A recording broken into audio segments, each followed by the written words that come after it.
সরষে ইলিশের পাশাপাশি যদি এরকম কাঁচকলা দিয়ে রান্না করা যায় না, তাহলে কিন্তু খেতে খুবই দারুণ লাগে। তোমরা কিন্তু বাড়িতে অবশ্যই ট্রাই করতে পারো। তো প্রথমে এখানে আমি কলাগুলোর আলু কেটে নিয়েছি, তারপরে এটা সিদ্ধ হতে বসিয়ে দিয়েছি কিছুটা পরিমাণে জল দিয়ে।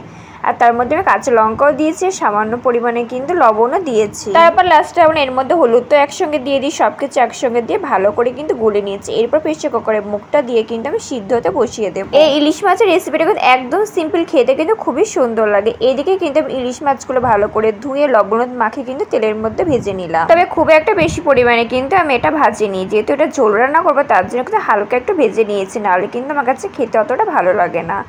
আমি কিন্তু সরষে ইলিশও করেছিলাম, তার রেসিপি কিন্তু পরে একদিন তোমাদের সঙ্গে শেয়ার করব। ওইদিকে কিন্তু বেশি করে সিদ্ধ হতে বসিয়ে দিয়েছি, এইদিকে কিন্তু মাছগুলো ভালো করে ভেজে নিয়েছি।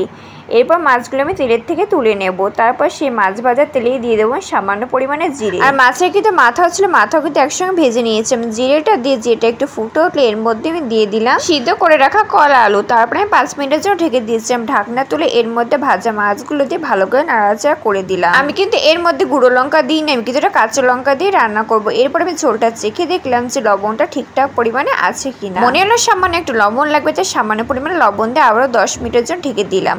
10 মিনিট পরে ঢাকনা তুলে এর মধ্যে যে কাঁচা লঙ্কাগুলো দিয়েছিলাম সেগুলো কিন্তু এক এক করে তুলে নিয়েছি।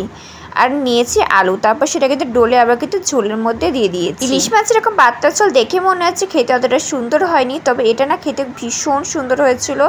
মানে তোমরা যে বাড়িতে একবার ট্রাই না করে তাহলে বুঝতে পারবে না। আর তোমরা যদি সরষে ইলিশের রেসিপি দেখতে চাও তাহলে কিন্তু অবশ্যই চ্যানেলটা সাবস্ক্রাইব করে রেখে দিও, আমি কিন্তু কাল পরশুর মধ্যে সেটা আপলোড করে দেবো। এখানে কিন্তু সবকিছু পারফেক্টভাবে গলে গেছে, আমি দেখতে পাচ্ছি অনেকটা কিন্তু আমি জাল করে নিয়েছি। আর এখানে কিন্তু পাতলা ঝোলটাই কিন্তু আমি রাখবো। এরপর আরও 5 মিনিট জাল করে নাড়িয়েছে, নামিয়ে রেডি হয়ে গেল কিন্তু কাঁচকলা দিয়ে ইলিশ মাছ। খেতে কিন্তু খুবই দারুণ লেগেছে। তোমরা কিন্তু রেসিপিটা বাড়িতে ট্রাই করতে ভুলো না। কেমন লাগলো সেটা কিন্তু অবশ্যই কমেন্ট করে জানিও। ভিডিওতে লাইক করছেন, সাবস্ক্রাইব করে দিও। বাই।